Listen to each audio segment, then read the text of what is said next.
Hi friends, तर आज आपण बनवणार आहोत आईस्क्रीम, होममेड हेल्दी आईस्क्रीम आणि ते फक्त 3 वस्तू वापरून. त्यात आहे केळं, काजू बदाम आणि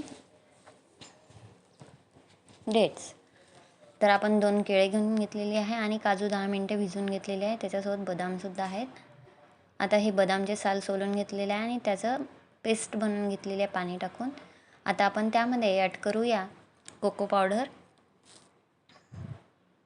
आणि त्यानंतर बनाना घेणार आहोत. ते फ्रोझन बनाना आहे, म्हणजे ते कापून मी फ्रीजरमध्ये फ्रोझन करून घेतलेले होते. आणि त्यात व्हॅनिला एसेन्स ॲड करतो आहे.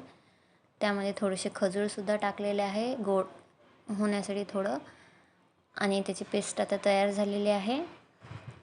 आणि हे आपण आता एका डब्यामध्ये किंवा जारमध्ये ओतून घेऊया आणि त्यावरून गार्निशिंग केलेली आहे ड्रायफ्रूट्सची. तुम्हाला वाटेल तर तुम्ही चोको चिप्स काही पण किंवा ड्रायफ्रूट्स वगैरे दुसरे यूज करू शकता.